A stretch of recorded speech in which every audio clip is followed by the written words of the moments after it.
Every step's a tale I'm hungry for.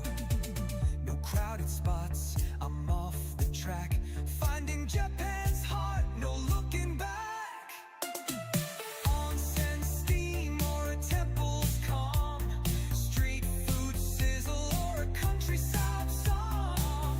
One life to live, so take the chance. Feel Japan's rhythm, let your heart dance. Nippon Pulse is beating strong. Dance to the vibe where you belong. From hidden towns to the neon glow. Live it loud, let your spirit flow. Nippon Pulse, it's yours to find. One life, one beat, leave fear behind. Marks on the road with heart and soul.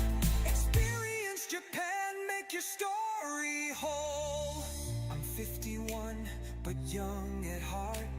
Australia to Japan, I'm playing my part. Every Ruakan, every winding street. This is the rhythm, this is the beat. Find out. Nippon Pulse is beating strong. Dance to the vibe where you belong. From hidden towns to the neon glow. Live it loud, let your spirit flow. Nippon Pulse, it's yours to find. One life, one beat, leave fear behind. Marks on the road with heart and soul. Experience Japan, make your story whole. Nippon Pulse, feel the rhythm rise. Japan's alive in my wanderer's eyes. One life to live, so take the call. Nippon Pulse, come experience it all.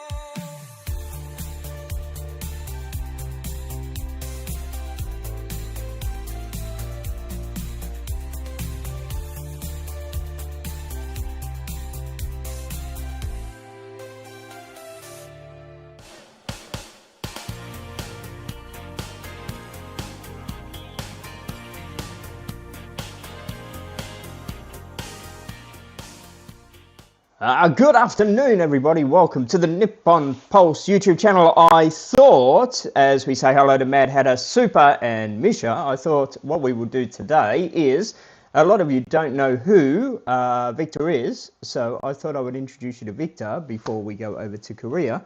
At which point, if you're on the NipponPulse.org website, you will meet Victor and you will be able to figure out like who he is. So that's what we're going to do. We're going to have a look at a couple of little clips of Victor throughout the years to give you an idea of who the hell he is. So that's what we're going to do. Got like 5 or 6 little clips. We did some long things with Victor, but we're going to show you some little things of Victor to give you an idea of who he is. So Victor basically was a housemate of mine in Melbourne, and when Victor first moved in Korea, they all have to go into the military, and when they go into the military, they come out of the military two sorts of different people. There's no in between in Korea. They either come out and they're either very highly religious, or they come out as really rebel party people. And Victor came out very highly religious and not streetwise at all. So when he came from Korea to Melbourne,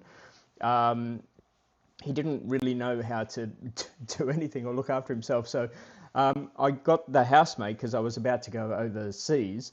That's the whole reason why I get housemates, to look after my dog, Bella, it was at the time. And I thought, this guy can't even look after himself. Like, how's he going to look after Bella? So I said to him, look, I don't think you'd be able to look after Bella. You know, maybe this sharing situation is not for you. You're a really nice person and all, but maybe I need to get another housemate. And I was going to kick him out. And he ended up crying and pleading and saying, look, please let me stay. I want to prove myself and, you know, let me look after Bella. And anyway, he did. He stayed, of course, and he proved himself that he could look after Bella, and he was really rapt that he could.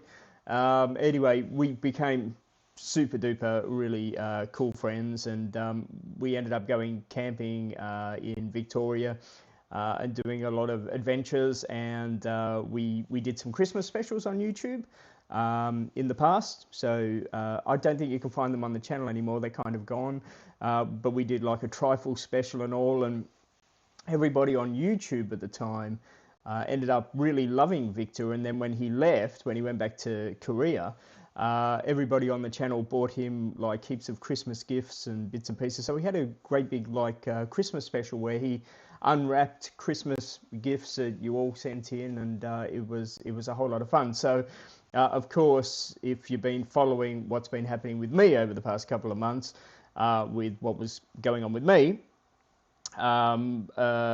Victor has been just like a huge support to me, and he was calling me every day, and he was doing the whole religious thing, but you know, that I didn't mind. He was just a huge support. So I just said to him, you know, stuff it, I'm going to Korea, first ever time, and I'm going over there, and it's going to be a whole buzz. It's going to be fantastic, and we're going to be spending I think 4 days with Victor.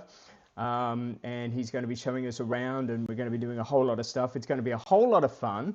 And if you're on the website, which is NipponPulse.org, which Mad Hatter has listed on the chat now, you will be able to keep an eye out on our adventures. You have done your hair. Yes, I have done my hair. I don't know if you can see it very good in this lighting, but yes, I've done my hair. Thank you very much for noticing. But I don't know if you could see it. I don't know if you like it, but what do you think? I don't know. What do you think? I was going to do it black, and I thought, no, you know, like everybody overseas, their hair is going to be black. So I thought I'd go with something a little bit different. It's copper. So, you know, did it myself. Thank you very much. Did it myself. Could I be a hairdresser? I don't know. Anyway, something indeed. I don't look as bald now. Anyway, so anyway, I do hope you like my hair. But anyway, we're going to show you a little bit about Victor. And I always said the Victor, I think, we had a running joke with Victor. I always said that because of his name and the way he speaks, I always say his name is Victor. And I always said Victor was a Russian spy, good old Victor. So, in fact, one day when Victor was working in Melbourne, I filmed Victor. And this was Victor's job. This is a day in the life of Victor.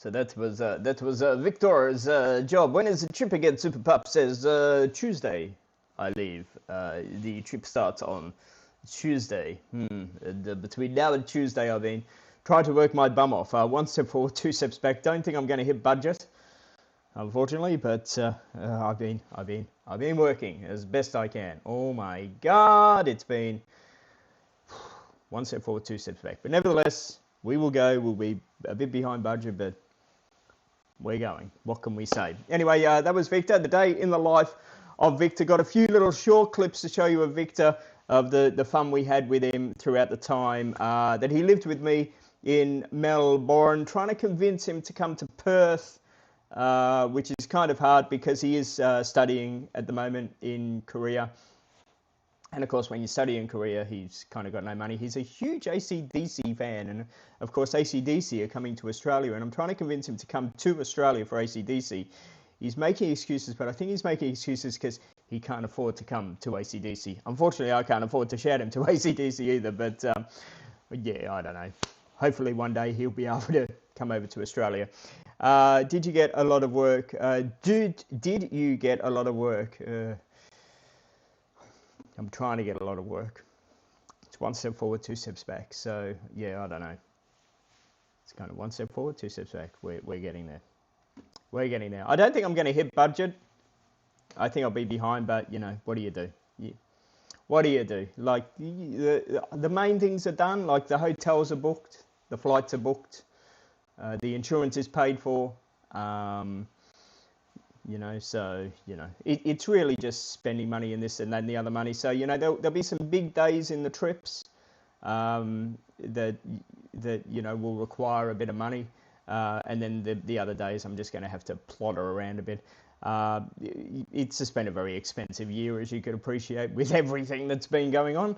But you know, it is what it is. It is what it is. What can I say? It is what it is. Victor was a whole lot. God, I'm sounding like he's not here anymore. Victor is a whole lot of fun, and he would do anything that I would ask him to do, no matter how stupid it was. And you might remember a couple of years ago there was that famous song called "It's Corn." So I just said to him, "Can you sing it in Korean for us?" And of course he did. And this was our rendition of "It's Corn."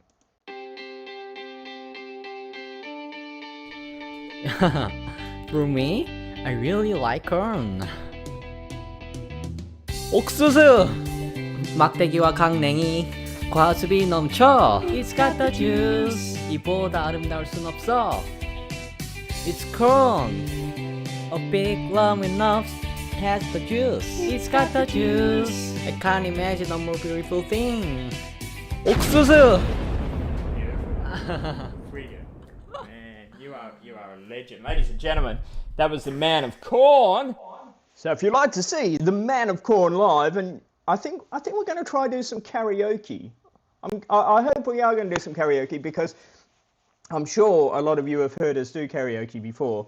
Then do go, because that's the whole idea of these streams over the past couple of weeks. I'm trying to encourage you all to go to the NipponPulse.org website, the NipponPulse.org website, because this YouTube channel is all about Japan, and of course he lives in Korea. So all the Korea stuff is going to be on the website, NipponPulse.org, and the website's free, and the videos are free, and all the stuff on there is free. So, you know, just we're encouraging you to go over to the website, and when I'm in Korea, I won't be able to come on YouTube and say, hey, there's a new video on the website. Yeah, I won't be able to do that. So I'm just encouraging you to get used to go over to the website, go over to the website, go over to the website. And I know websites are like old school, and a lot of you don't go to websites these days. I totally get that, but I'm encouraging you to please do it, especially for this Korea trip that we're doing, because I think it's going to be fantastic going over to Korea and seeing something completely different. I think it's going to be pretty cool. I got some Korean cash the other day. I feel rich, even though I only converted 100 Australian dollars.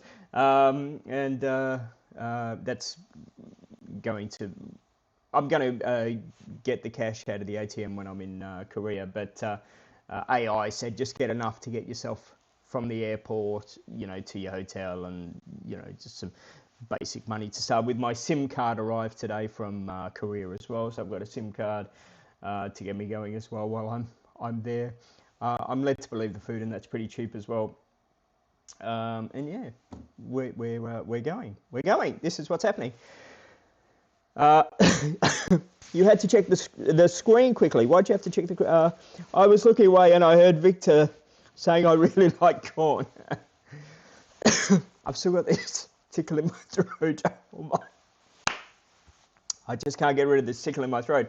I'm sure when I get to the warmer weather, I will get rid of this tickle in my throat. Apparently, over in Korea and Japan at the moment, it is extremely hot. He says extremely hot. Everybody is telling me it is extremely hot over there. Extremely, extremely hot. Ridiculously hot. So I'm pretty sure this tickle will go. The weather here in Perth is up and down at the moment. Hot, cold, hot, cold, hot, cold, hot, cold. So to get rid of this tickle is really, really hard. But luckily, I'm starting to come good over the past few days. You can appreciate what I've gone through over the past month with my health and everything. It's been a bit of a roller coaster. And to be honest with you, I wasn't too sure if I was going to come good before I went away. I would say that I'm about 85% good. So that's good, he says. Hopefully, I'll keep getting better before I jump on the plane. He says, who knows? I don't know. Anyway.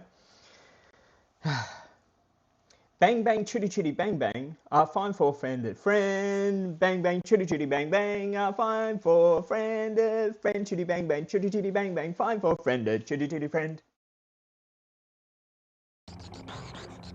What an unusual car.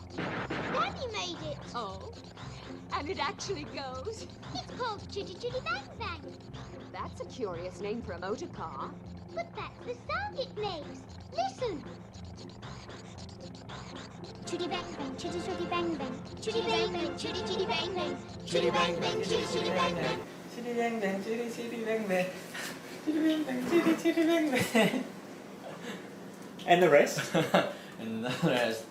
Oh, you pretty chitty bang bang, chitty chitty bang bang, we love you. And in chitty bang bang, chitty chitty bang bang, what we'll do near bar in our motor car. Oh, what a happy time we'll spend. Chitty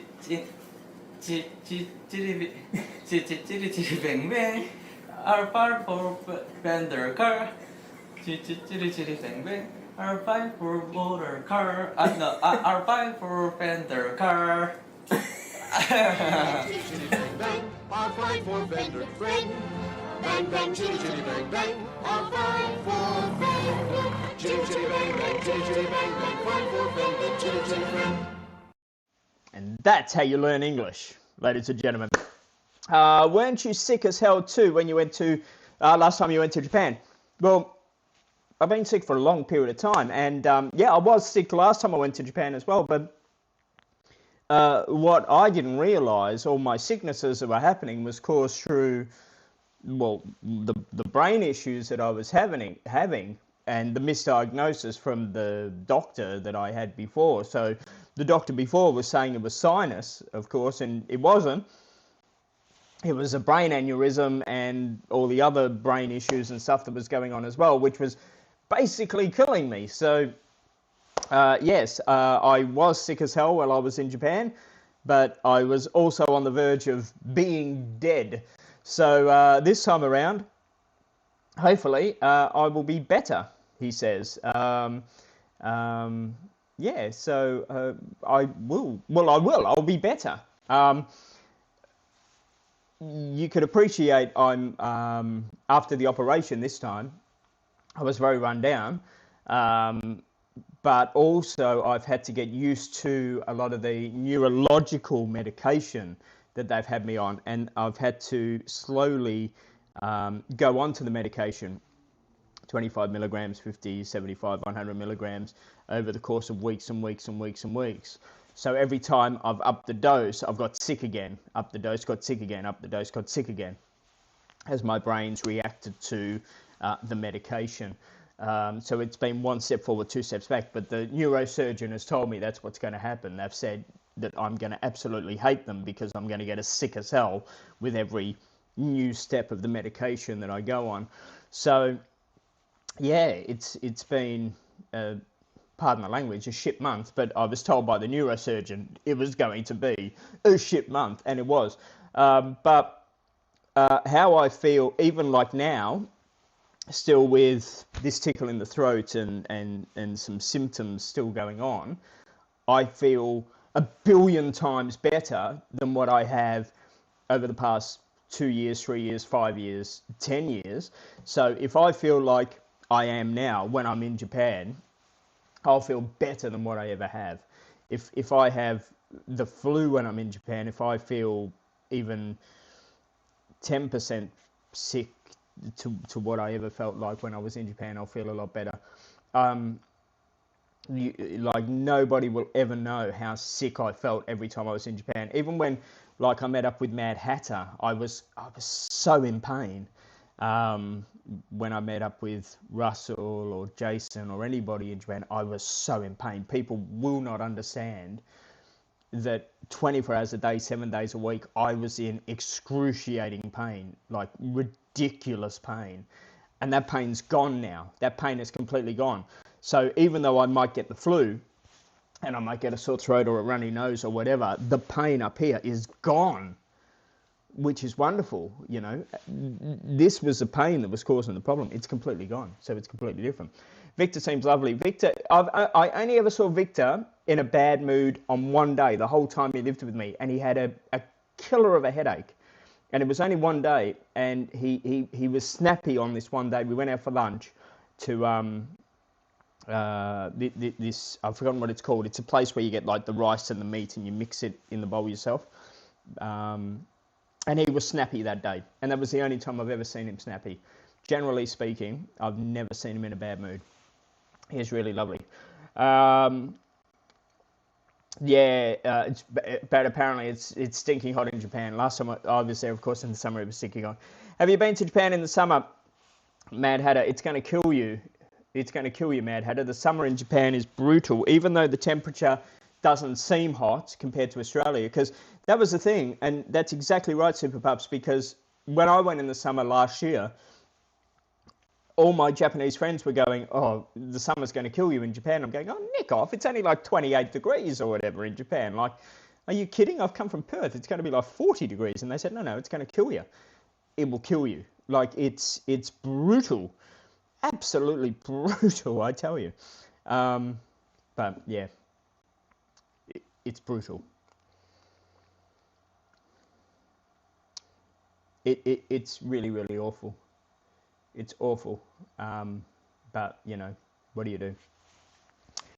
Japanese humidity in July is an excellent. It is. It's an excellent. Hey, David, how are you? I dyed my hair. Yes, I got a gun and I killed my hair. What do you think? I did it myself. What do you think? It's not red. It's copper. It's copper. You are having 3 showers a day. I'd believe that. I would absolutely believe it. It was a stinker. I've never experienced. Well, I have actually. That's a lie. I have experienced heat like in Japan. When I went to the UK, that's a stinker as well. And you know what's really bad? The London Underground, because there's no air conditioning in the London Underground. That is brutal in the summer, absolutely brutal. I always lose kilos when I'm in Japan, always, which is, I suppose, a wonderful thing. Absolutely wonderful thing. And another way I lose kilos when I'm in Japan is I drink a lot of Bacardi Sweat in the summer. You all drink a lot of Bacardi Sweat in the summer. So, of course, when you drink a lot of Bacardi Sweat in the summer, especially when you're in Japan with Victor, you drink the Bacardi Sweat, it goes in here, and of course,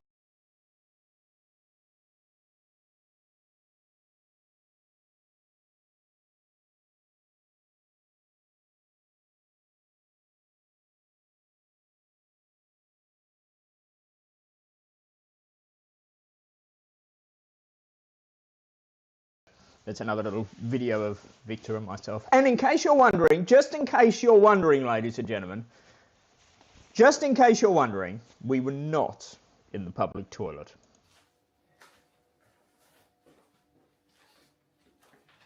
Okay, I need you to act, and I need you to act near this screen. And this is what I want you to do, okay? I just want you to stand here like this, with your hands like this. I want you to stand like this for like 10 seconds or something. Then I want you to go,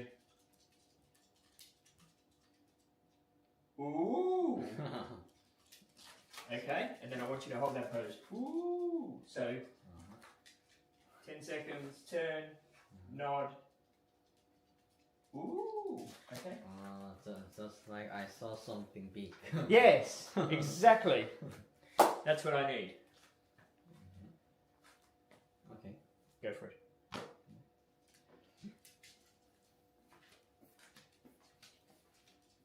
So just stand like that for a few seconds. Belle, you can't be in the shot, Belle. Come here. Ah. Allows the pee too. Yeah, pretend like you're peeing. Allows Pretend like you're peeing, okay?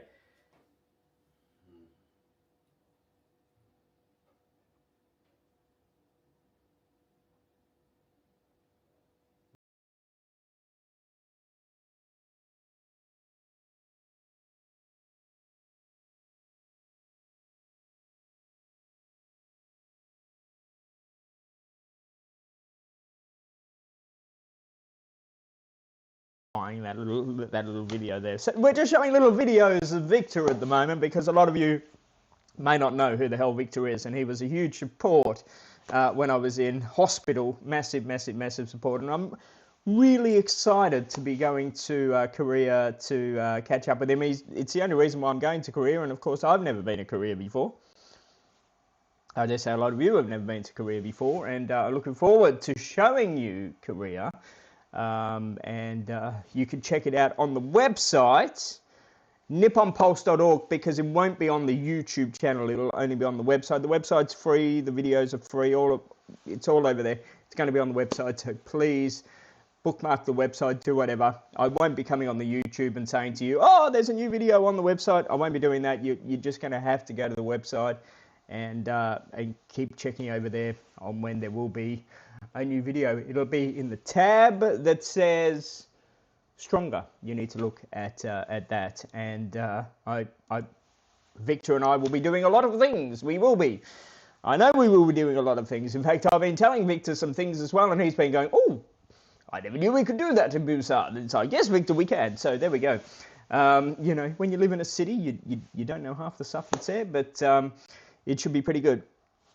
Same as Victor looking at Farlap, yes, because Sam met Victor many times, in fact. In fact, you saw Sam with Victor in the first video. In fact, if you've never seen Sam, I'll show you the first video again, because Sam, if you look closely, you will see Sam in the first video. So let's just quickly look at the first video again of Victor, a day in the life of Victor, because Victor is actually really a Russian spy. But if you have a look closely, you'll see Sam.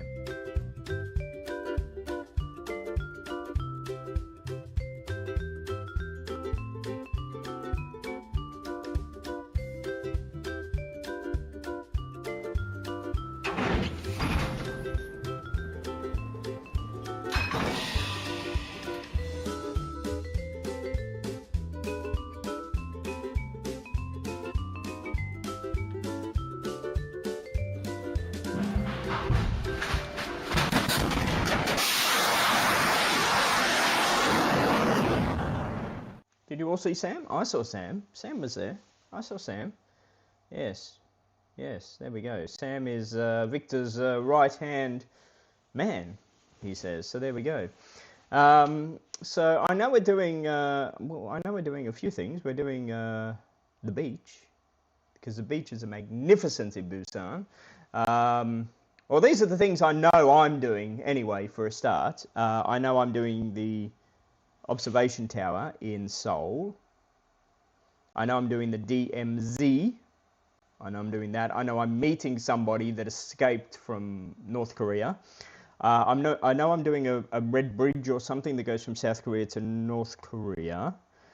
I'm doing, what else am I doing? I'm doing, I'm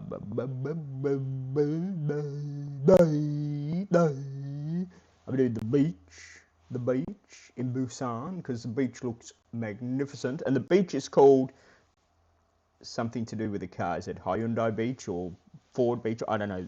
Beach. It's a beach. It's a magnificent beach.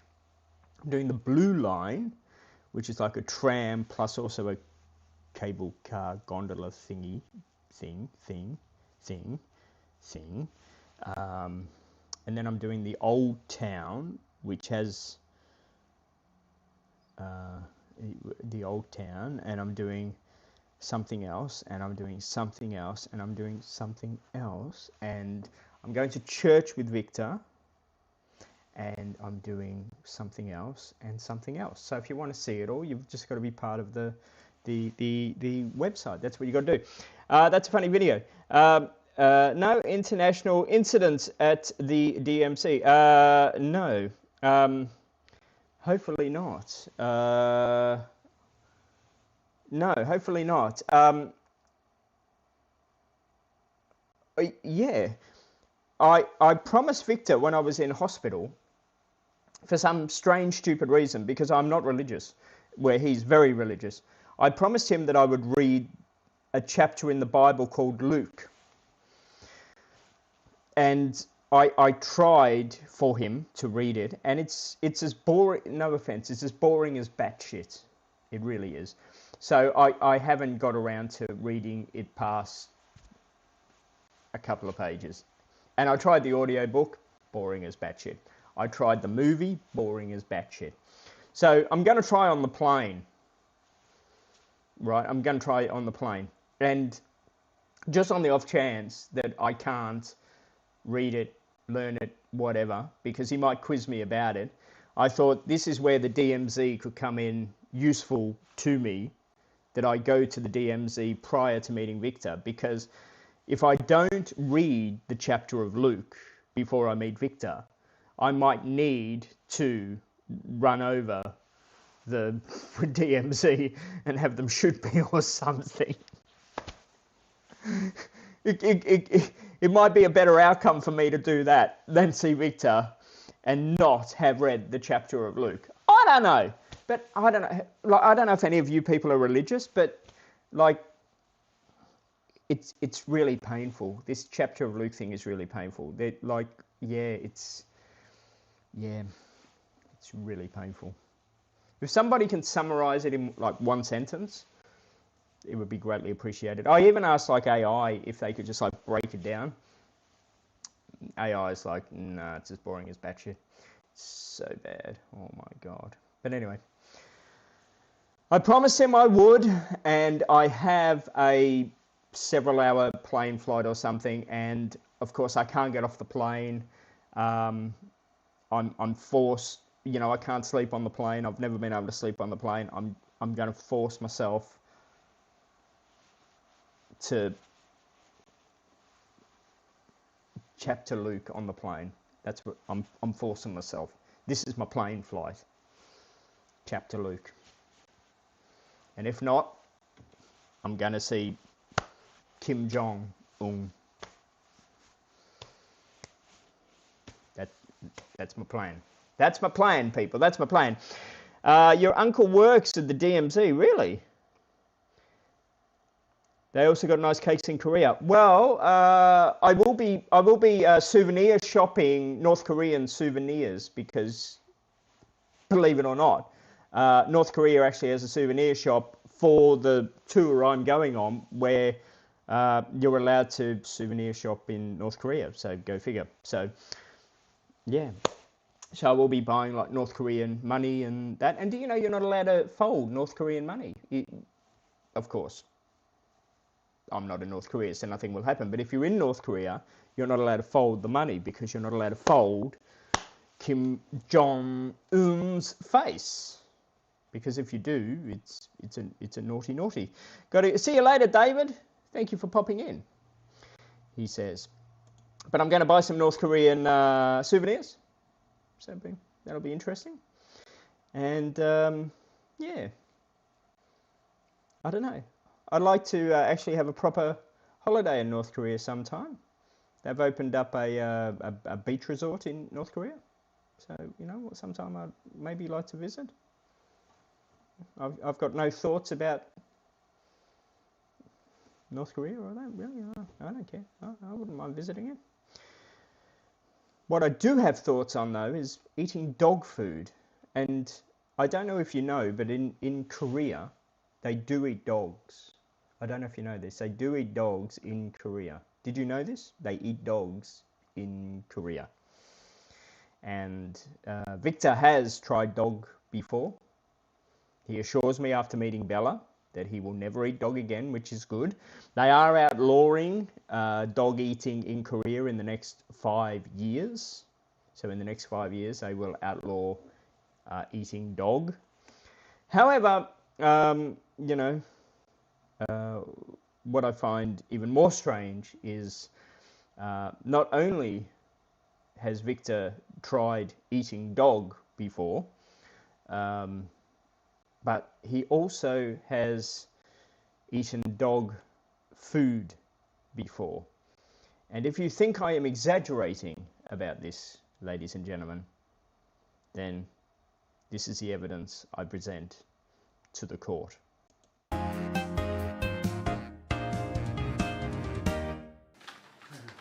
Bella got the dental care gums. Oh, She scores them 10 out of 10. They smell like milk, kind of. yeah, it smells good. Do you want to try them? Uh, He's gonna. He eats dog food. Oh. This guy. but it looks really delicious. It's like he eats dog, so he also eats dog food. But it's made of... Well, I cannot read it. it can't be poisonous if the dog's eating it, surely.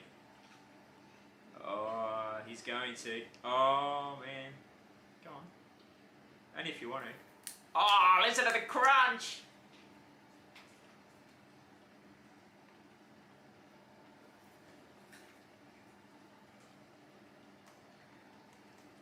It has a little bit of milk powder taste, but I can't even rip it off. How strong are your teeth? it doesn't taste anything. Just a little bit of milk. It's bloody awful. Yeah. So she likes it.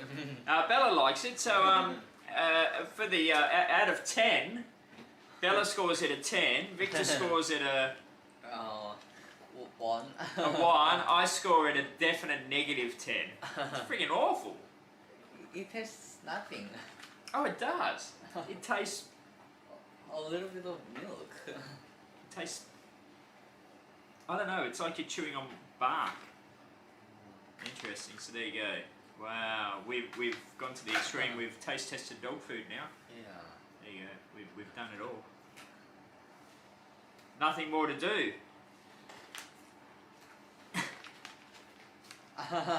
Cheese. Oh! Oh, it really does stink. Oh, it smells like some dried fish. Do you want to try? Cheese bread, dog cheese bread. Oh my God, you don't have to. I'm not going to. You don't have to. Don't be forced to. Oh my God, he's eating it. Dude, he's eating it here. The dog cheese bread.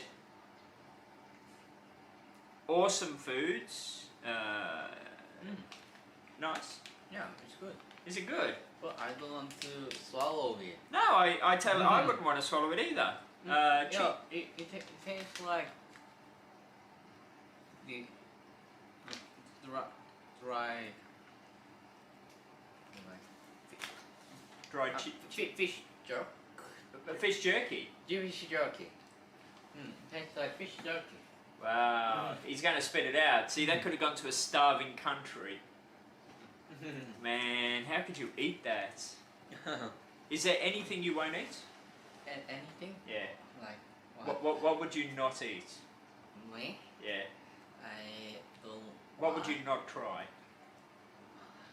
I've never tried. What would I not try? Yeah, what would you not try? It's like the things on get me out of here. Oh yeah, dead insects and oh yeah. Horrible. The like insects. Yes. We'll let Bella try the cheese bread to see what she thinks. How much do you give the cheese bread out of 10? 2.5. 2.5. Yeah. Bella gives it absolutely a 10. She's like, yeah. So the cheese bread was better than the dental care gums. Nice, interesting.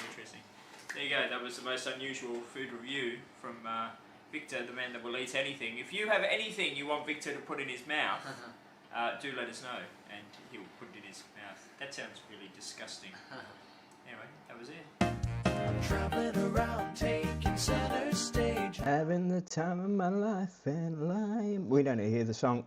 Yeah, so just to clarify, because Misha says, well, that's it for Korea. I will not go to Korea if they are going to eat dog. And, fair enough, I've got to say. However, let's just clarify a couple of things here, because there's places all around the world that eat things that, we find a bit weird. I'm sure there's stuff in Australia that we eat that places around the world would go, oh, that's a little bit dodgy that Australians eat that. Like, I don't know, kangaroo maybe. I don't mind eating kangaroo. I like kangaroo. But like, for example, in Japan, they eat whale still. And they also eat horse. In England, they eat horse as well. So, I mean, each country to their own, so to speak. So to give you an idea of Korea, Korea, only 10% of people still eat dog. It's the older generation, so very much similar to Japan, where whale consumption is really the older generation that still eat whale. So it's a very declining thing. The younger generation do not eat dog, according to the information out here now. It's not a daily consumption thing. It's a very rare thing done by the elderly. It's classed as a health tonic meat. However, in 2027, it will be entirely illegal to eat any sort of dog meat in Korea. Anybody caught eating or slaughtering any dog in Korea from 2027 will face a minimum of 3 years in jail from 2027. 3 years in jail in 2027. So, these things, cultural, these things are from years ago, so it shouldn't stop you from going to a country. There's countries in the world that eat some weird stuff, whether it be cockroaches or crickets, or, as I say, Japan eats whales and horses. We don't need to agree with it, but we don't need to eat it. But it's good to see Korea's laws are changing.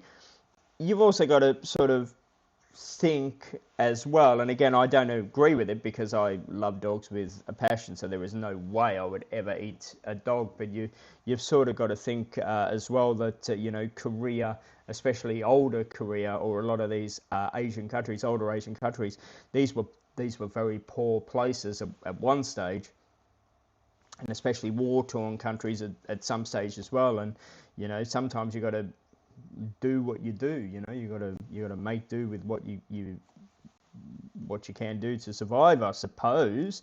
But it's good that they are making it completely illegal by 2027, with a minimum of 3 years in jail. But only 10% of people partake in dog now. It's not a daily thing. And it is only elderly people. Young people are dead against it over there because of pet ownership and the like now. So you certainly can't go to like a supermarket in Korea and buy dog. That doesn't happen. So there we go. So yeah, don't let it stop you. Don't let it stop you.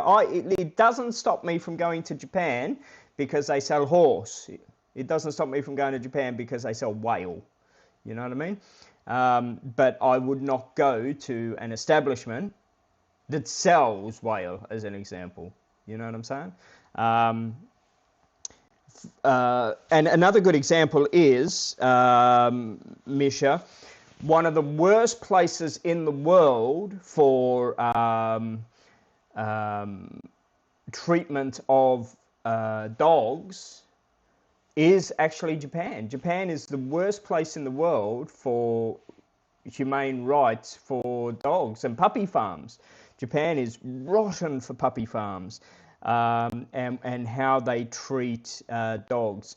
Their pet shops, for example, do you know they kill most of the dogs that go into pet shops over there, because if the dog doesn't sell within a small period of time, they kill them, and they don't kill them in a humane way. They end up basically just putting them in a plastic bag and suffocating them and throwing them in the bin. So each country has bad problems going on with it. I made a video a while ago. I don't know if you saw it. I actually got really angry at a video I made once when I saw about what Japan was doing with dogs. It really, really upset me, and I saw a couple of dogs in Ueno, and it really, really upset me. So, Yeah, Japan is pretty bad with how it treats dogs, I've got to say, and the pet industry. So, you know, catch 22. For real, Sam, because there's been a lot of made up comedy on social media. Ate a bin chicken. Yeah, that guy did eat a bin chicken. Yes. I think I know which one you are referring to, Sam. I remember now, he got in trouble. Hey, yeah, that guy ate a bin chicken. Yes. I like it. I like bin chickens, not to eat. I don't know why people don't like the animal, the bin chicken. I don't think there's anything wrong with the bin chicken at all. I think bin chickens are pretty cool, I've got to say. I would not eat a bin chicken. But I also think kangaroos are pretty cool. And I don't know if I would eat a kangaroo. What are you cooking, Victor? Kangaroo sticks. Kangaroo! Yes. Man.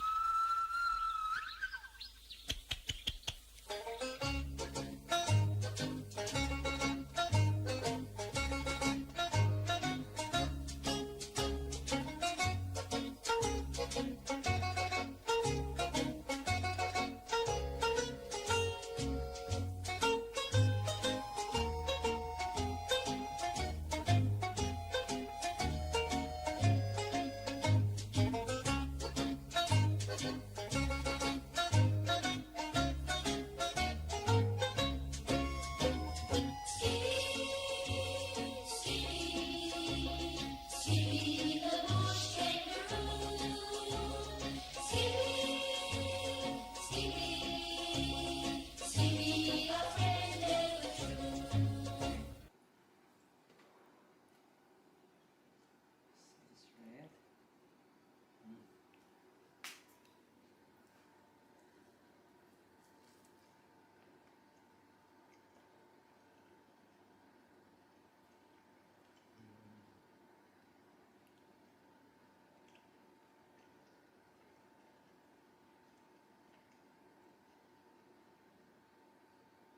Very different, yeah?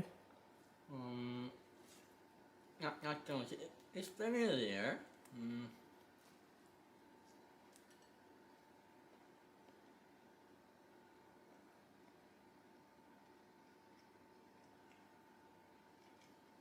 I think it's a bit similar to beef. But Beef, but but it's more tender. Yeah, I like this. you like this? Yeah, it's good. Kangaroo is very healthy meat, as it has no fat in it at all. Hey, it's good. Very good. Yeah, I like this. Out of 10. 9? 9! Wow, there you go. So, comparing this to dog, how much did dog score? Oh, this is better than dog. That's better than dog, there we go. So, kangaroo, everybody.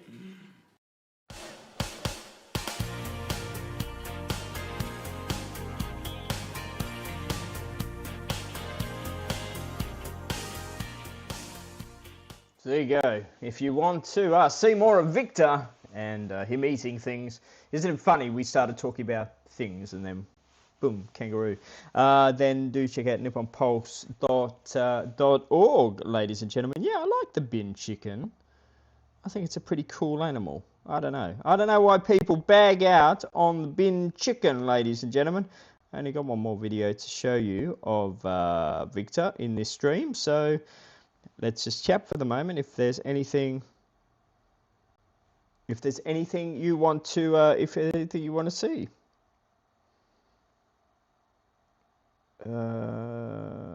Sorry. The past few weeks we have been, I don't know what's this about. I don't know what this is. I have a weird email. I have no idea what that is. Anyway, I'll have a look later. Anything you want to talk about? Feel free to talk about, because I only got one more video to show you of Victor. That's it. Only one more video to show you of Victor on this particular stream. And then we have covered all our bases, he says. So please check out NipponPulse.org. My bill has come in today for the NipponPulse.org website, so it means I will be paying for it for another month. So there we go. Do check it out, ladies and gentlemen. NipponPulse.org is the place you need to go to see the Victor, as I am not far away from jumping on the aeroplane.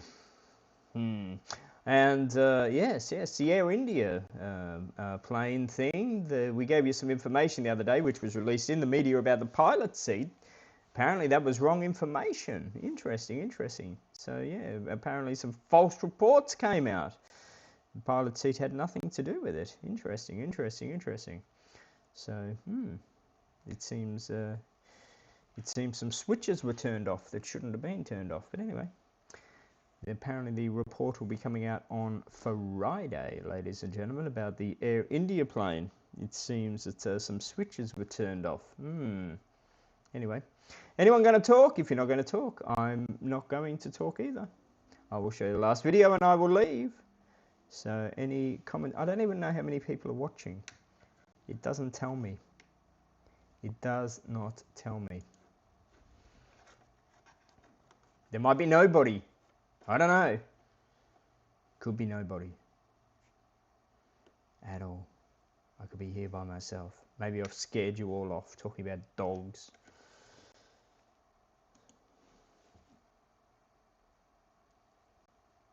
It should be a kookaburra. The plane had water in the fuel tank. Nah, pretty much doubt that, Sam. Because there's more than one fuel tank on a plane. So they would have just had to switch over to another fuel tank. There's several fuel tanks on a jumbo jet. So yeah, there's several fuel tanks on a plane. So they just would have had to switch over to another fuel tank. That's all they would have had to do. Just switch over. You got a fuel tank here, you got a fuel tank here, you got a fuel tank here, you got a fuel tank. There's plenty of fuel tanks on a jumbo jet. Did you receive the lyrics from Moxter? New song? No, I received nothing from Moxter. At all. He sent me nothing. The man sent me nothing. At all.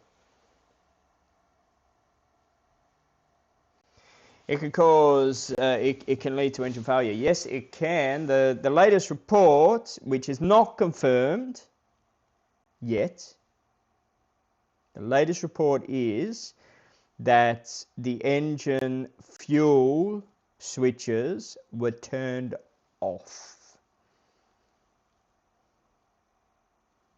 And they should not have been turned off. That's the latest report that I heard today while I was taking Bella for a walk. They were turned off. Now, they could have been turned off for a number of reasons. They might have been trying to restart the engines, as an example, at which point they were turned off, but they shouldn't have both been turned off. They couldn't have accidentally been turned off. It doesn't work like that. But when they're turned off, it means both engines automatically turn off automatically. So, yeah. Something is odd. But yeah, something is odd. But we will find out on Friday. Oh, but we do know something. We know something from the report that I heard today. It wasn't a fault with the plane. Because if it was a fault with the plane class would have been grounded. So it was not a fault with the plane. Because the report has been finalised. And if it was a fault with the planes would have been grounded by now, but it wasn't. So it was a fault with whatever the pilot or the co-pilot did. So that's why the planes are still in the air, and there has not been an interim report come out. Otherwise, it would have been an interim report. Engine failure did cause, with the engines turned off, but it was turned off because they know one thing. One thing is for certain. The report I heard today, the engine fuel switches were turned off. That is confirmed. So both engine fuel switches were turned off. They were both in the off position. That is confirmed. So neither of the engines were receiving fuel. The question is, why were they both turned off? They should not have been both turned off. And they're not the sort of switches that you can accidentally bump and turn off. They're not the switches that would just accidentally be turned off. They require effort to turn them off. So they were turned off by somebody deliberately. Now, what is the deliberately turned off reason? It could have been deliberately turned off in the hope of turning them back on again to try restart the engine, but at which point they should have only turned off one to try restart one engine, as an example. They shouldn't have turned off both together, and they certainly weren't high enough to be turning them off, as an example. Or were they turned off deliberately to crash the plane or that? We don't know. We'll find out on Friday. But what we do know is both of the fuel switches were deliberately turned off. So both engines had no fuel going to them because both switches were turned off.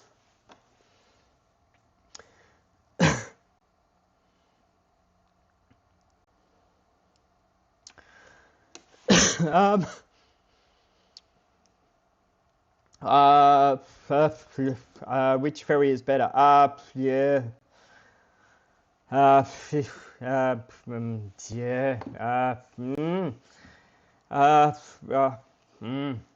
Look, go. I would say.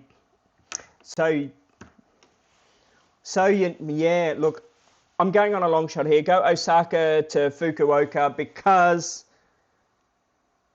Osaka, you're near the ferry port. Fukuoka, you're near the ferry port. Does that make sense? From city to city, you're near the ferry port, which means you're not having trouble getting to the city or getting to the airport or getting to the Shinkansen or getting to tourist attractions or doing whatever you want.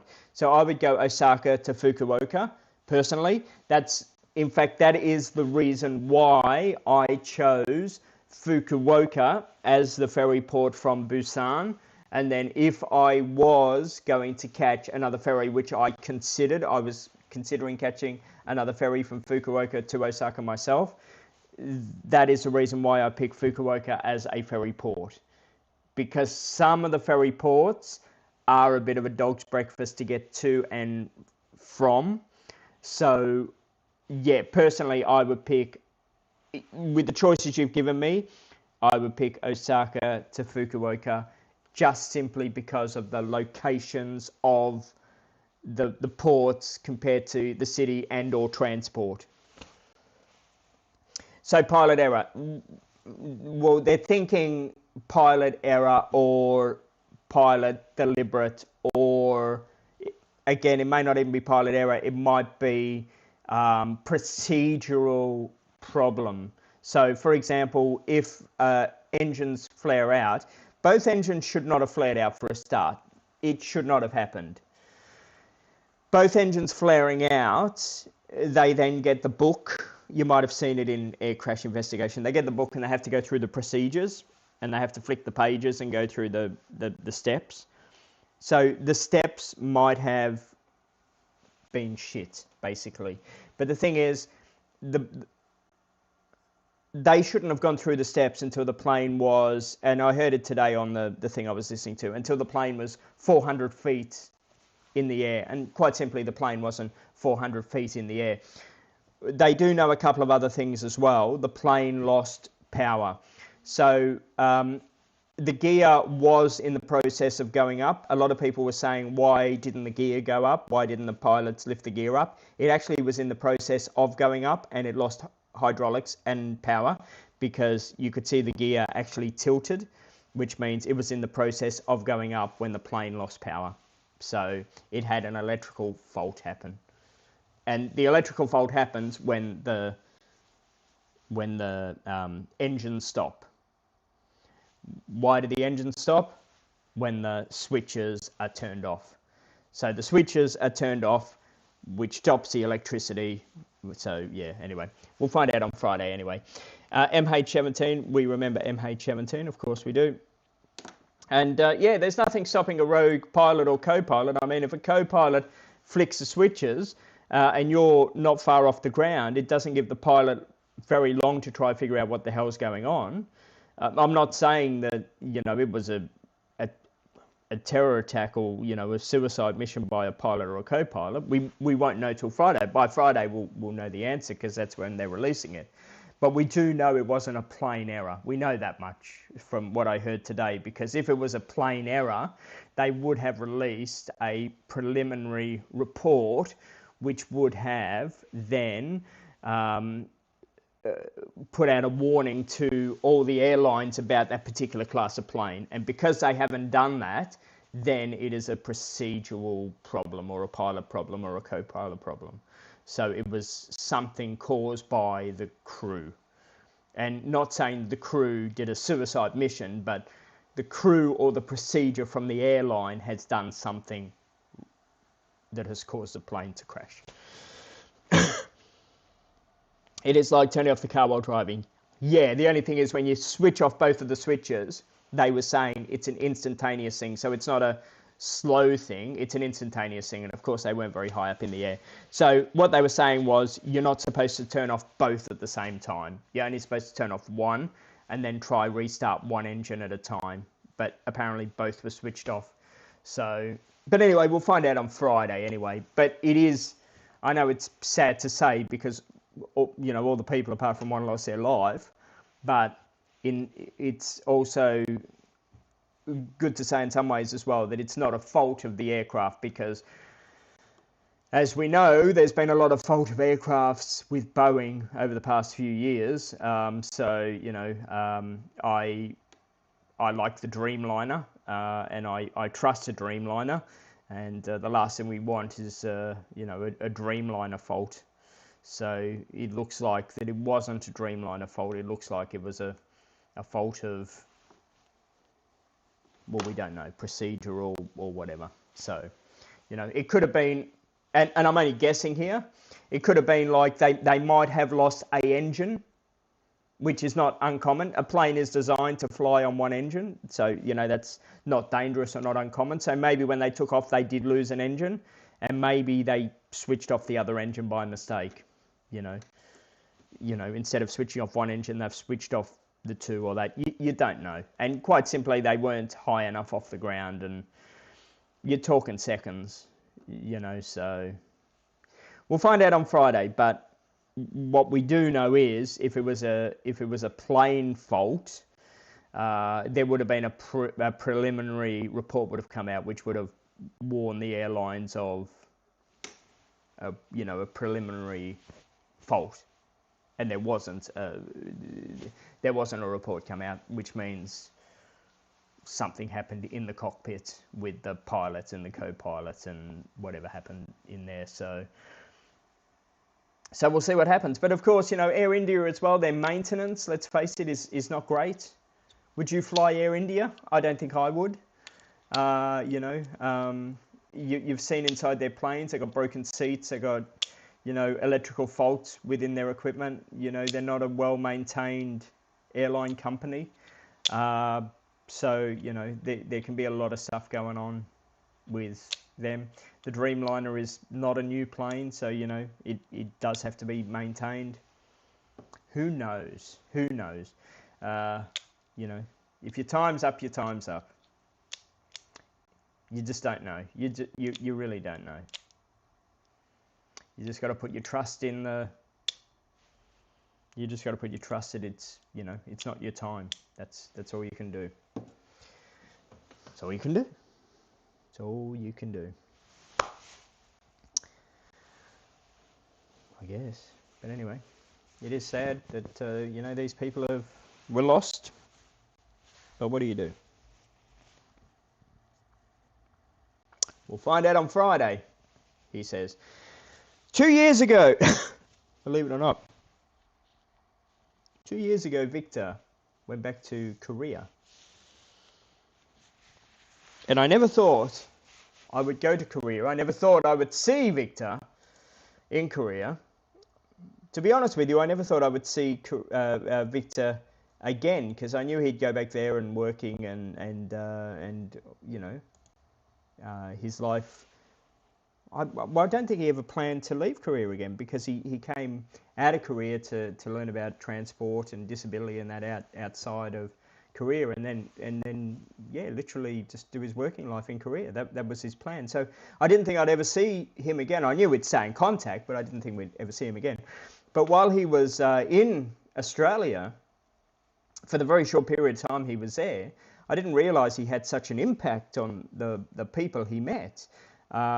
Because he was just a really, really nice person, just a really, really positive person. And the last thing he did before he left the country was the church put on a barbecue and that for him and all the people at church. And he asked me, he said, can you come to church? And, you know, everyone's saying goodbye to me and that. And I said, oh yeah, you know, of course, I'd love to come to church. So this is a little video of the last day. It was around Christmas time, the last day before he left to go back to Korea.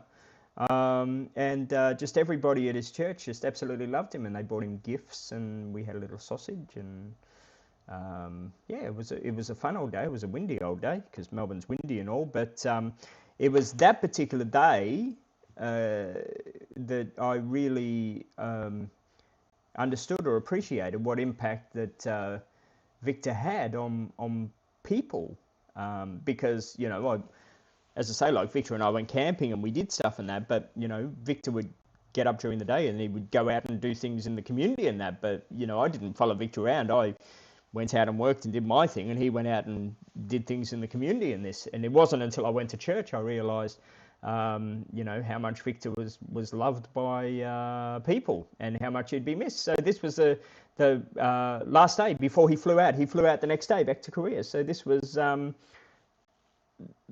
basically the second last day that I ever saw Victor, until I see him again next week. So we'll have a look at this video, then we'll come back.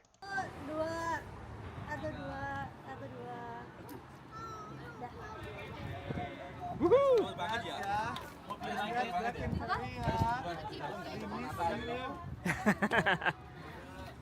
Banyak mau. All the best back in Korea.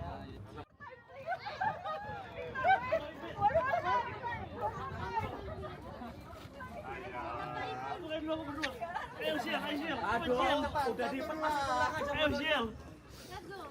Ini sama siapa? Ayo, Sil. Kau pun aja kaki, Sil. Rapat guys, rapat. 1, 2, 1, 2, 1, 2.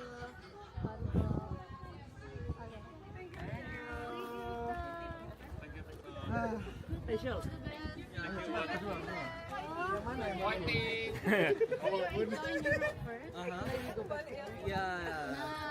Happy holiday. Thank you so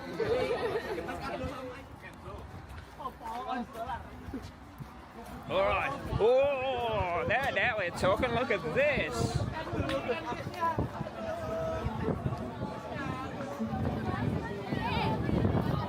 Oh.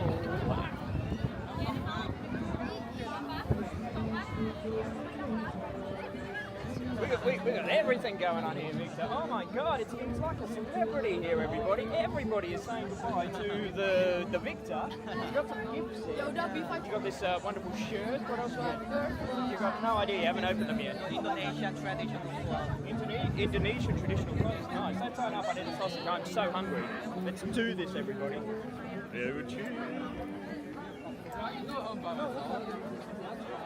Ooh.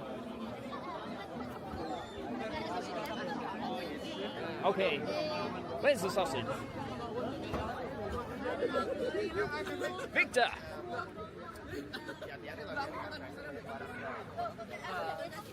Victor, you are my man. Where's the sausage? I want this sausage. I think it's over here. Round this way.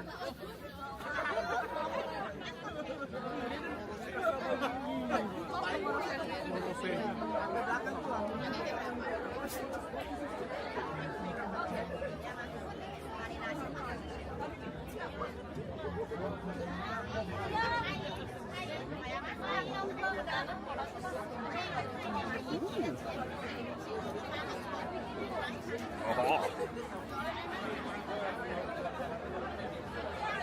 Ah, we have the cupcake of wonderments, everybody. Come over here, Victor. Come and get a cupcake. Here he comes. Here's the man, this is this is not church. This is Victor's going away party.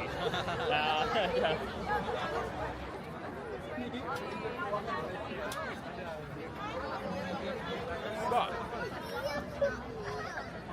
Yummy.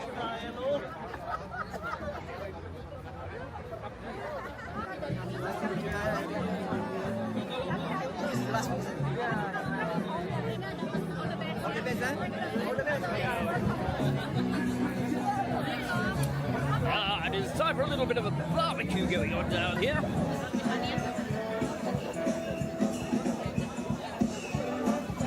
Hello, sir. This is for... Yeah, thank you. Thank you very much. Okay.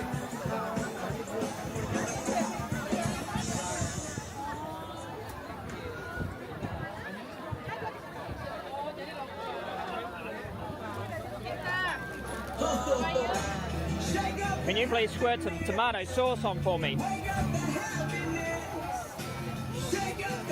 Thank you very much. Oh, excellent. I love your outfit. I like yours too. Thank you very much. I love it. Thank you. Merry Christmas. And Merry Christmas to you too. You're leaving with the Wednesday? Tuesday. today. Have a nice trip. It's been nice knowing you. Keep in touch. Oh, you haven't had? Oh, no. There we go. Victor and his sausage. He's cold. He's cold now. You wait till he gets to England. We got the sausage going on here. The sausage chisel. Oh my God! That is a big sausage. That is good. Spicy. Spicy. You got like chili sausage.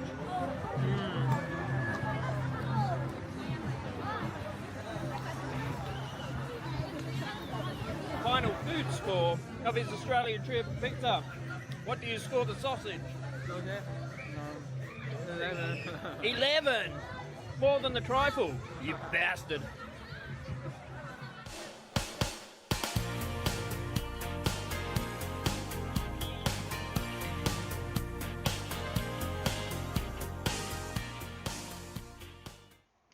So there you go. That's all I have to show you. I have nothing else to show you of him. There are more videos, but I have no more to show you. We made trifles. We did all sorts of stuff. So he went after he left Australia. That's right. I totally forgot. He went to England, somewhere else. He was looking at public transport and disability people using public transport before going back to Korea, because he wants to implement disability services and that into public transport and all into Korea. And that's why he met up with Sam a few times in Melbourne, because Sam is in a wheelchair. So he was really interested to see how Sam maneuvered his way around Melbourne, going through ticket gates, getting on trains and trams and this, that and the other, and seeing how it all worked for him. So yeah, I think that's why I'm trying to convince Victor to come to Perth, because I think he would find Perth the most modern city he's ever been to if I could get him to come over here to see how the system would be over here for disability anyway, because I think it would be very different to England or Melbourne or alike. Very disability, what's it called? Accessibility over here in WA. Very easy over here in WA, he says. Melbourne to Bali or Gold Coast, if they ever fly. Oh my God. On Jetstar. A lot of 787 flights go from Melbourne to the Gold Coast, then goes to Tokyo if they ever fly on Jetstar. That's it from me, I think. I don't think there's anybody here. Well, if there is, I don't think anyone's chatting. I think I've got Sam here still. I've got Misha here, but I think that's it. But they're not really chatting. Anybody else here? If not, I will go. So speak now or forever hold your peace. Started off really busy. I thought we were going to have a busy chat. I thought we were going to have a really busy stream, and then it's gone on. It's gone quieter and quieter and quieter and quieter.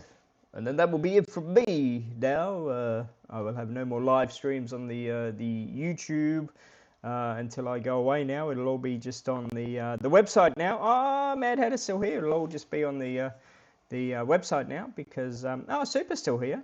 There we go. It'll all just be on the website now because I've just got to work and work and work and work and work now to try and get on budget. Oh my God, I am so far behind. I gotta hope it's not gonna rain, but as Super knows, they said the weather's gonna be coming in. They said the weather's gonna hit Perth. Oh my God, please don't rain. I can't work when it rains. So we need it not to rain. He says, please don't rain, please don't rain, please don't rain.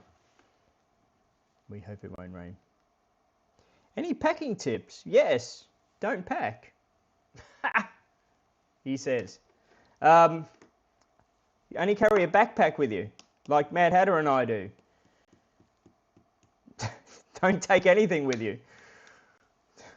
That's my packing tip. Don't take anything with you. Just take hand luggage. Like, what packing tips do you need? Don't take anything with you. What do you take with you? It's raining on Saturday. Yeah, they said it's going to start raining from tomorrow, Super. Yeah, I don't take anything now at all. Like, so my packing tips are pretty boring because literally I take nothing. I did hear my landlord came over the other day. He said he's got one of those neck pillows for the plane.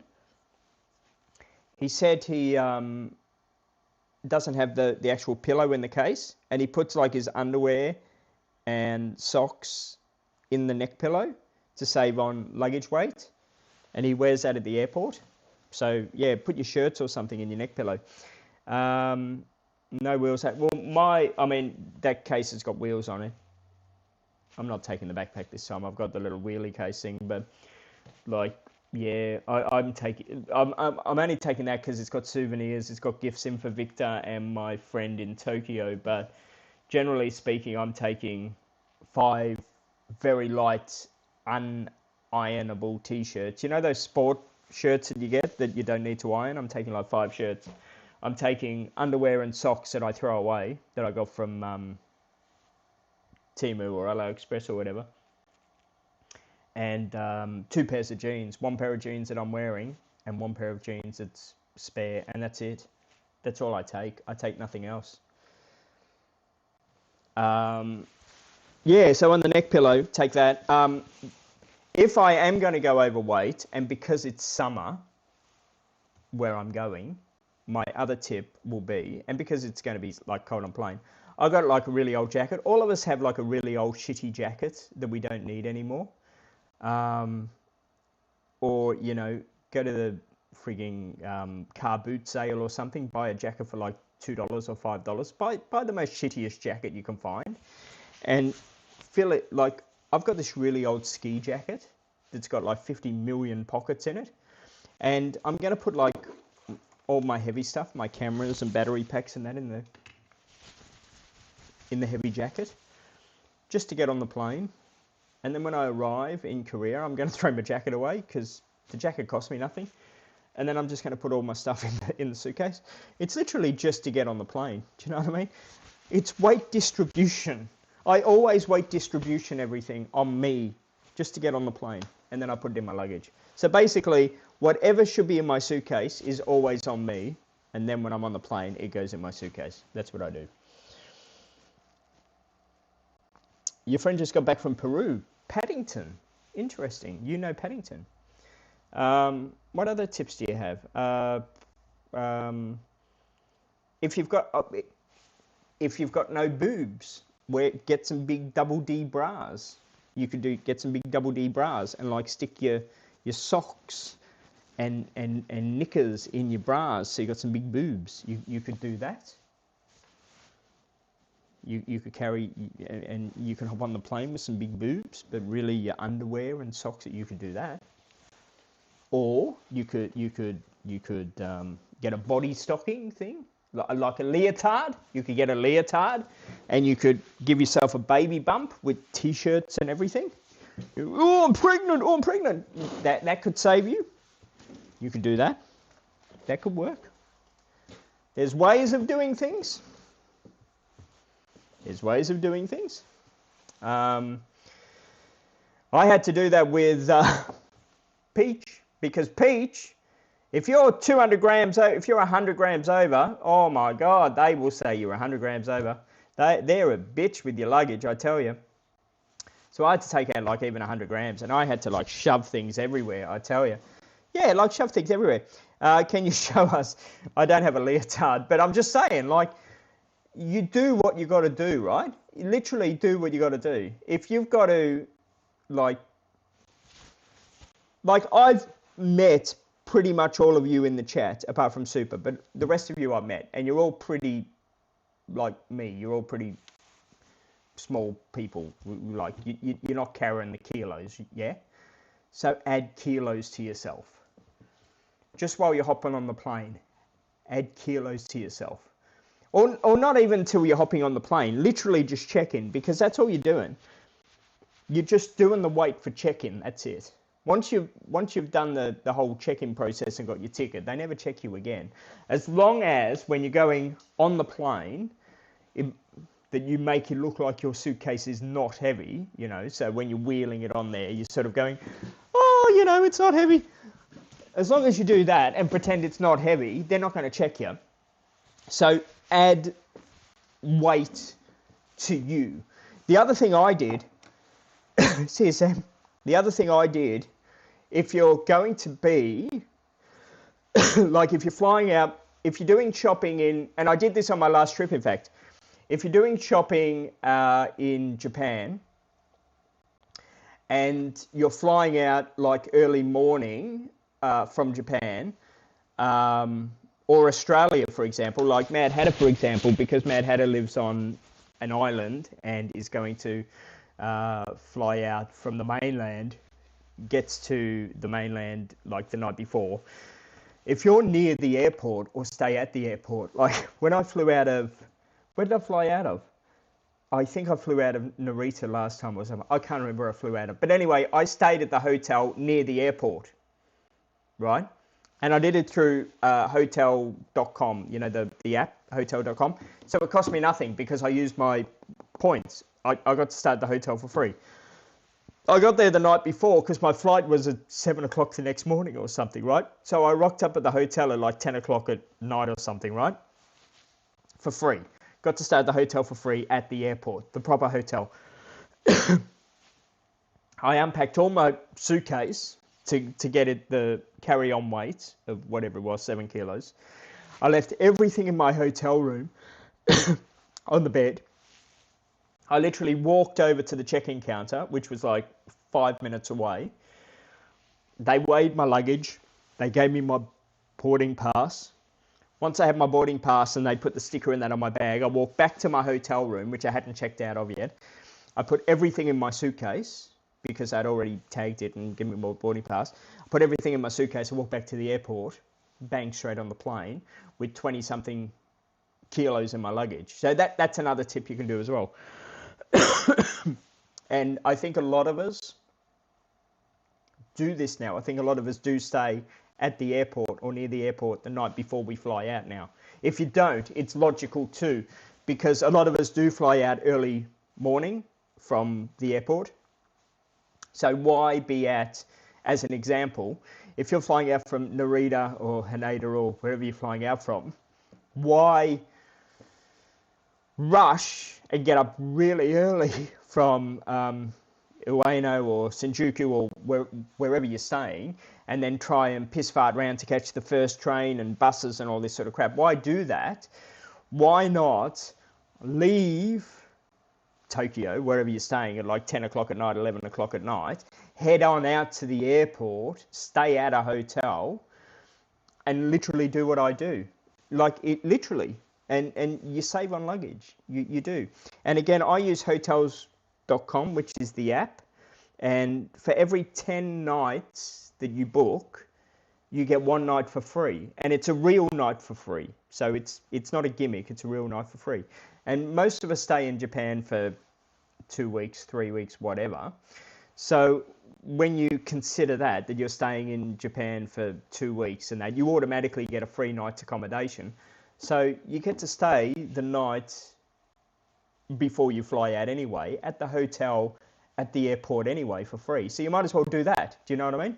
And then just take everything out of your hand luggage, leave it in your hotel room, check in, go back to your hotel room, because you're just going to be waiting at the airport anyway. Because you've got to check in, 2 hours before your flight or something? Check in, get your boarding pass, go back to your hotel, have a cup of coffee, pack your bags with all your weight in it, go back, bang, you're laughing. That's what I do. Yeah, so there you go. You're staying at the hotel at Haneda Airport. So that's exactly what you do. Take it out, weigh your bag, check in, go back, fill your bag, off you go. That's what you do. And that's what I did. That's exactly what I did. So I went from 7 kilos at check-in to 20-something kilos when I boarded the plane. And the only way they will catch you out is if you make it look like that bag is heavy. You know what I mean?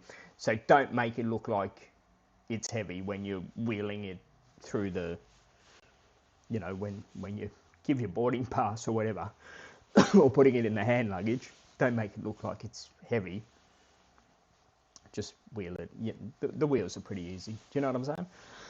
So that's another tip that I do now.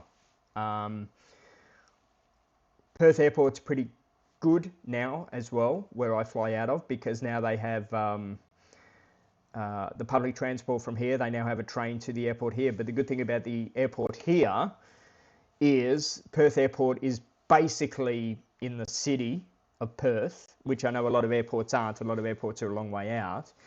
But here, they have a free car park one stop away from the airport, which is like, and that free car park is 3 minutes away from here, right?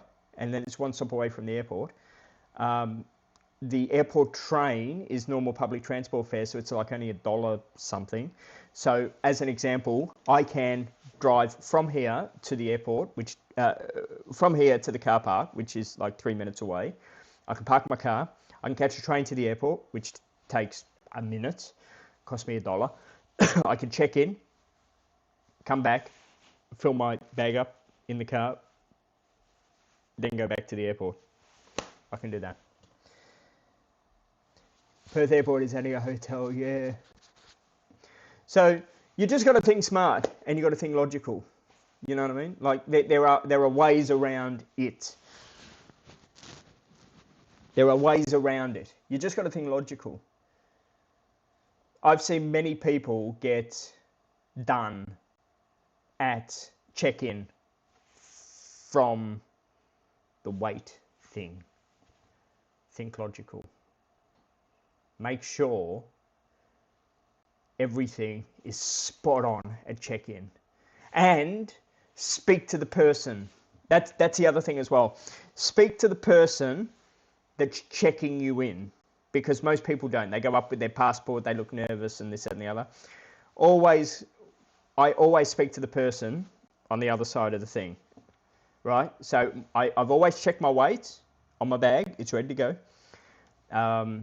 And I engage them in conversation, and I always throw in something along the line of, oh, is there any chance that I can get, you know, this particular seat or whatever? So they're always busy, right?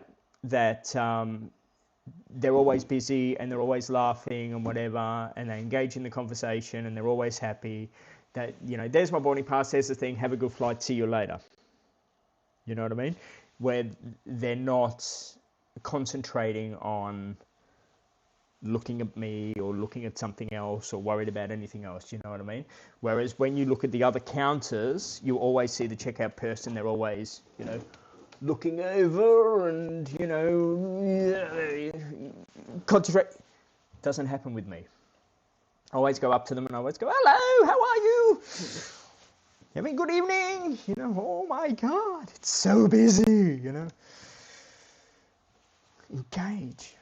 These are my tips. These are my tips for you. So, running through it again. Oh my God. Sorry if I've confused you with my conversation. Gift of the gab. That's it. So, these are my tips. I'll go through it again. Sorry. So, the tip is stay at the hotel the night before, or be near the airport the night before, or if you're leaving from your hometown, take a friend with you to the airport. Okay.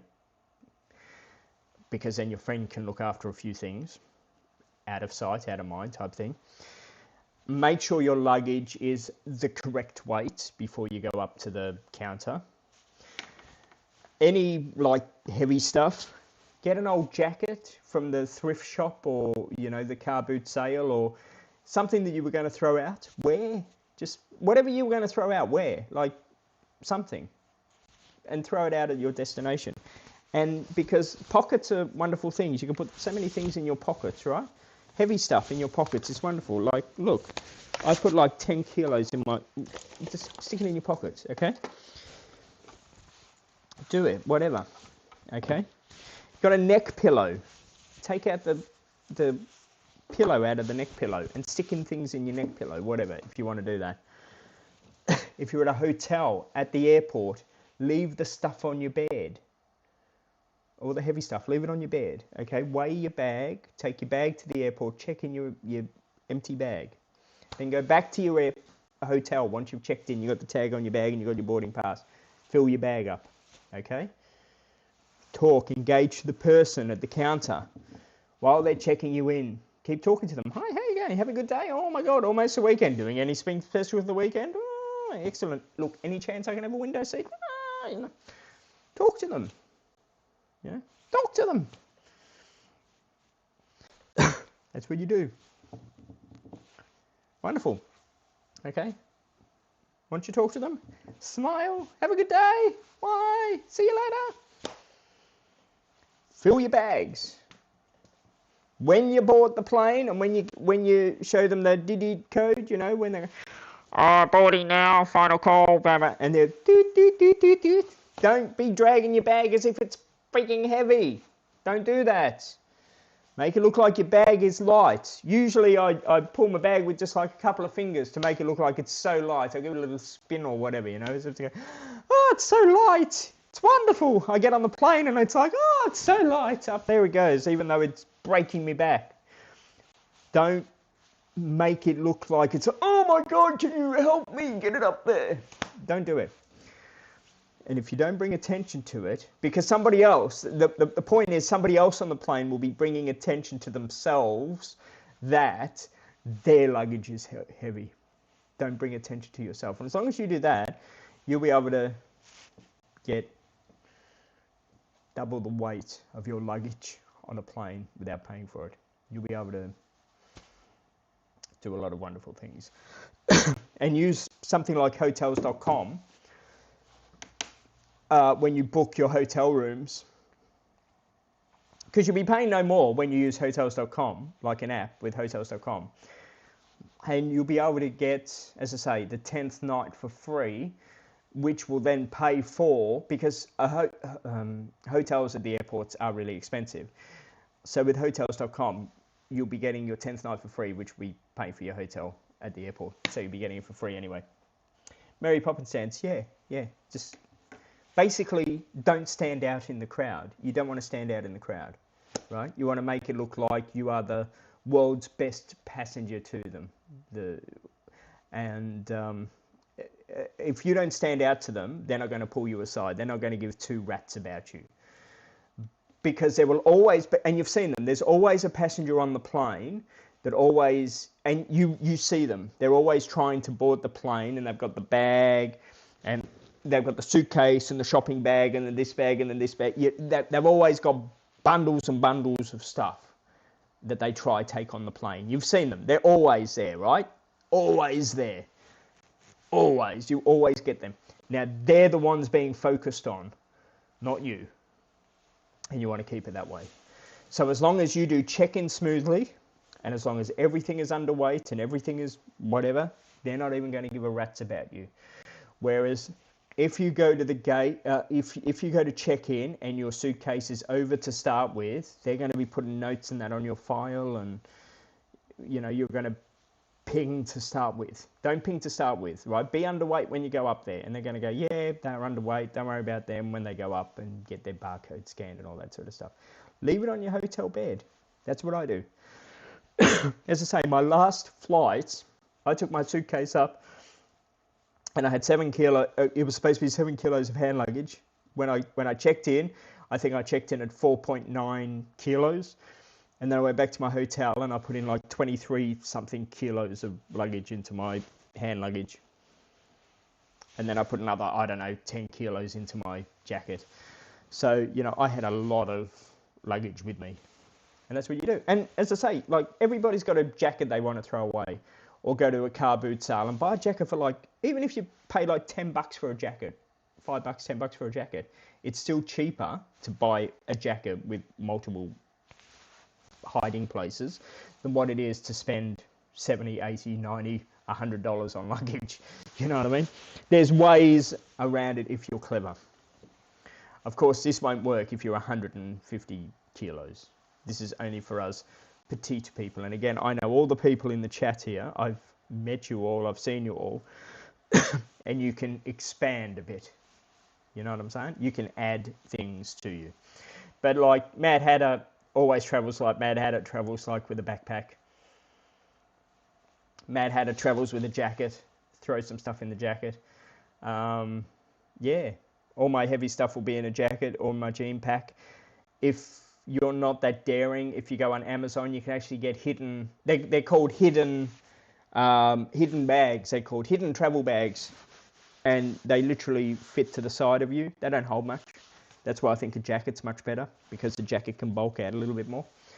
I find ski jackets are good, especially when you're leaving a winter climate, like it's winter in Australia now, because ski jackets have lots of pockets in them. And yeah.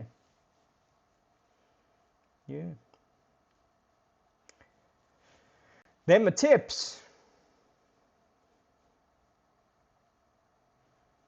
If anyone has any other tips, feel free. But yeah, I can't think of any others. Don't carry stuff that you don't need as well. You don't need to be taking deodorant with you, as an example. You can buy it overseas. You don't need to be taking toothpaste with you. You can buy it overseas. You don't need to be taking toothbrush with you. You can buy it overseas. Look, all these stupid things people take overseas, you don't need to be taking overseas, okay? You don't need to be taking 50 million dresses, 50 million pairs of jeans, 50 million t-shirts. You don't need to be doing this whatsoever. You don't need to be taking 20 pairs of shoes and this, just in case. No, you don't need to. Just in case, you don't need to, okay? At all. You don't need to. At all. There's nothing I can think of that you need to, just in case. Cotton swabs, you don't need to take them. I don't know.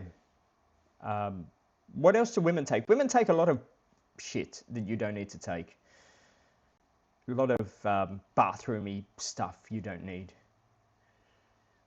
I know you take like a lot of makeup and crap, but I suppose some of it you need to take, but a lot of it you really, really don't need to take, because you can just buy it overseas, and it just takes up valuable space. Razors, you don't need to take razors. Shaving cream, you don't need to take shaving cream. Hair dryer, you don't need to take hair dryer. Irons, you don't need to take irons. Power boards, power plugs, generally, you don't need to take them anymore. Most places have them.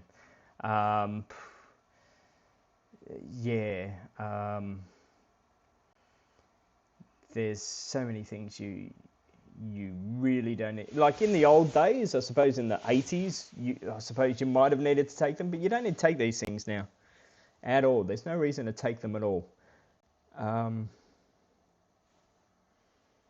What else do people take? I don't know what people take now, because I don't take anything. I used to. And don't get me wrong, I used to be like everyone else that used to take the the big frigging massive family bloody suitcase with you. Not now. Not now. Yeah, I take 2 pairs of jeans.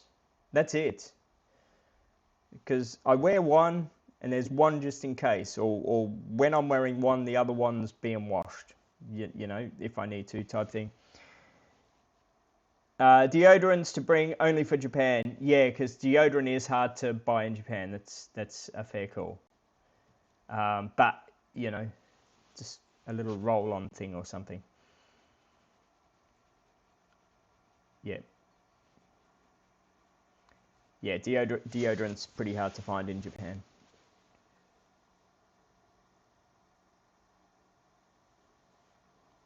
But, like, people that take like four pairs of shoes or 5 pairs of shoes is stupid.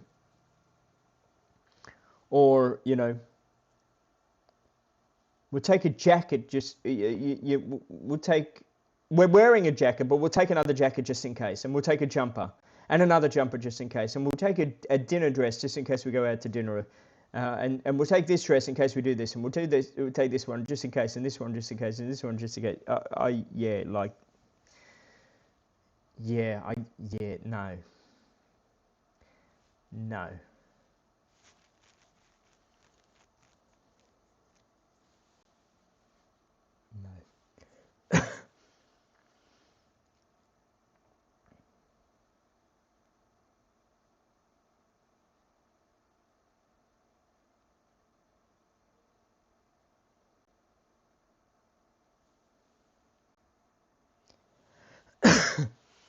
Yeah, see, I even think 3 is too much now. I used to take like 5, but I'm down at 2 now. In the winter, maybe I would take 3, maybe, just because of the whole drying process thing. But I think in summer, 2 is plenty. You know, because winter, of course, with it raining, it's a bit of a bitch. I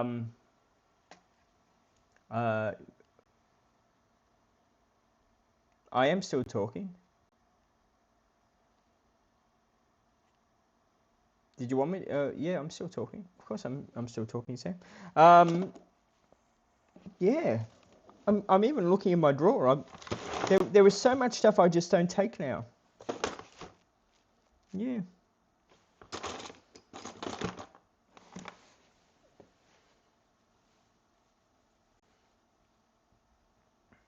It's just not worth taking stuff now. It really isn't.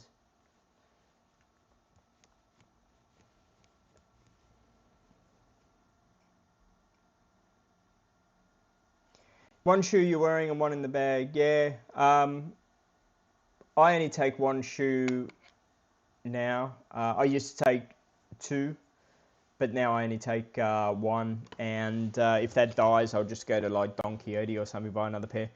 I'd take a spare set of laces because I've upgraded. I'll show you what I've upgraded to.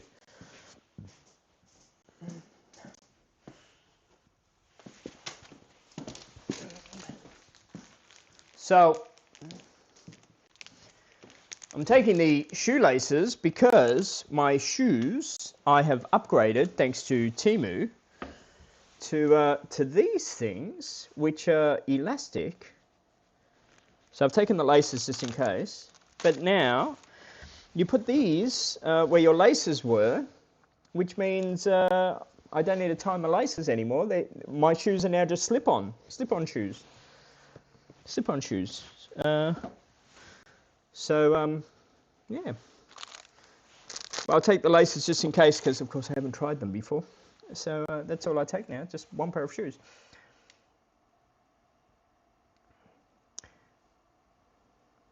Normal shoes and Crocs, yeah. Like, I don't think I'll be going like anywhere that would warrant a pair of like polished shoes. I don't think we live in a society now anymore. If where I know in the old days, when you went away, you potentially would have to take like a collared shirt and black trousers and polished shoes, just in case you went to, you know, that particular restaurant and that. But like, for example, now I think if you went away and you went to you know, a good restaurant, there would be nothing stopping you from going to a restaurant in sneakers these days, especially as a tourist. You know what I mean? I don't think it would be very, very strange. You know what I mean? So I think even the culture, I think the culture has changed enough to allow us to be, you know, more casual with what we're doing. You know, I'll take this jacket away with me, for example, and maybe this jumper, because they're both light, for when, you know, we go out for a nice meal or something. But yeah, I don't think restaurants and that these days really care about footwear. You know, my jeans, I have my black jeans. I'll take a set of black jeans and a set of blue jeans. So the black jeans I'll wear if I you know, go to a decent restaurant. And my blue jeans I'll wear if I just go to, you know, the hamburger parlor type thing. So yeah, I think we moved past that stage where you have to sort of like take a lot of clothing away just in case you go to a certain place. And I don't think many of us go away these days to sort of go to flashy places, really. I don't think so. Very American shoes. What, these? Do you think so? Do you think they're very American? Do they look American, do they? Okay. If you think so.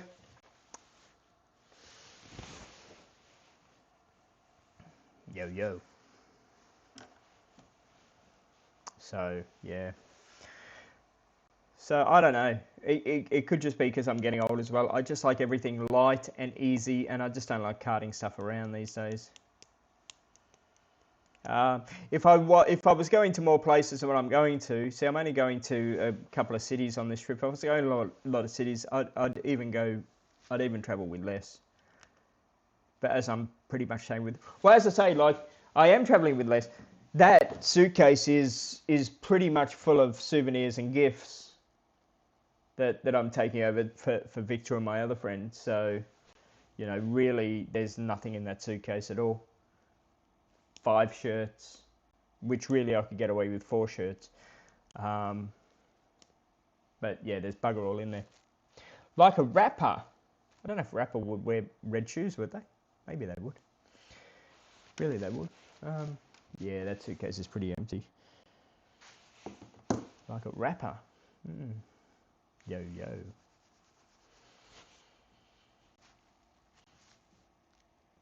And I have to go to Uniqlo on Tuesday because my Japanese friend wants a Ghibli t-shirt, because in Japan they don't sell Ghibli t-shirts. Did you know that? So if you want to try and make money, which I won't be selling it, but I only found this out last night, if you want to make money, you need to take Ghibli t-shirts to Japan and sell them to Japanese, because they're not allowed to sell Ghibli t-shirts in Japan in shops. They're only allowed to sell Ghibli t-shirts outside of Japan, which I never knew.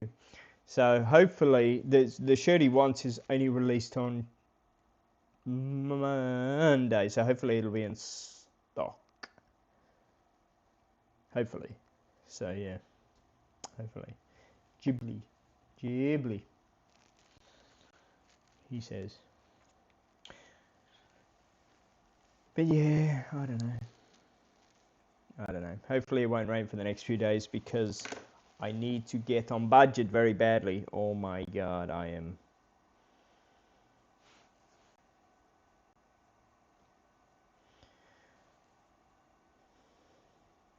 a fair way off, but we shall see.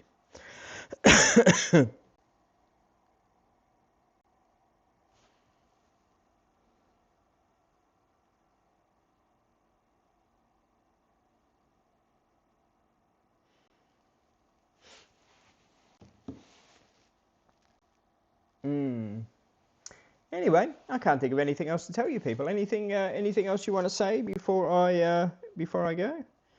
My landlord's just messaged me, so maybe my rent's going up again. Let me have a look. Hopefully not.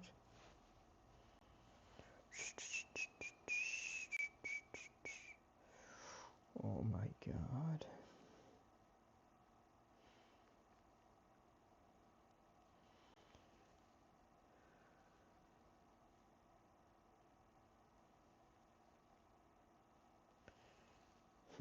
My rent went up last week. Yes.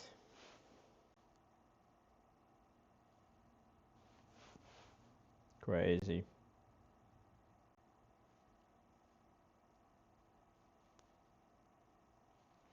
Crazy. Anyway, anyone want to say anything? Got nothing else to tell you? No? Final drinks, everybody. Don't forget to check out the website, NipponPulse.org, if anybody would like to buy myself a coffee, or Victor a coffee. Or if you want to pay for Victor to go to ACDC. If you'd like to buy Victor and I a coffee, PayPal. There we go. That's it there. That's a link there. That'd be greatly appreciated. I don't think I'll be coming on YouTube again between now and when I go away. Never say never, but I don't think I will, because I don't think I've got anything else to tell you. I don't think I will, but who knows. But do check out the website. But yeah, I think that's it. I think that's it from me. Yeah. I'm just going to work and work and work now. Get your pulse nipponing. Yes. It sounds very sexual, doesn't it? Get my pulse nipponing. Interesting. I'll catch you later. Bye for now. Yes, I will as well, wherever you are. Thanks for joining us, everybody, wherever you are in this big, wide, wonderful world. Have a good morning, afternoon, evening, or night. We will see you on the website, NipponPulse.org. Thanks for joining us. Don't forget to check out the website. Don't forget the PayPal. Don't forget to, whatever. See you all soon.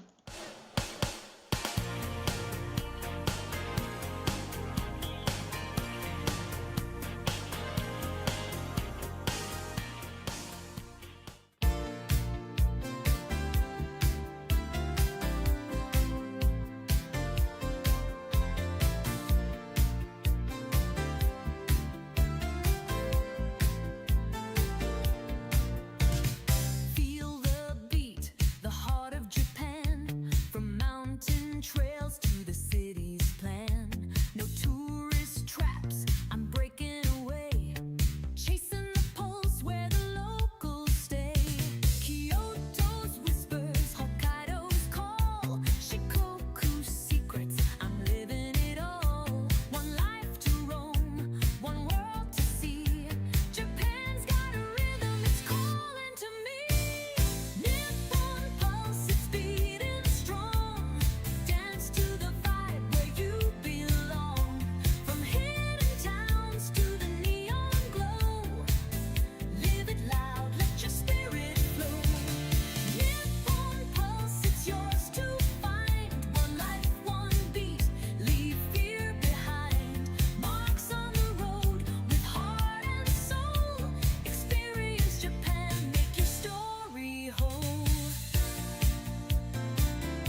experience it all.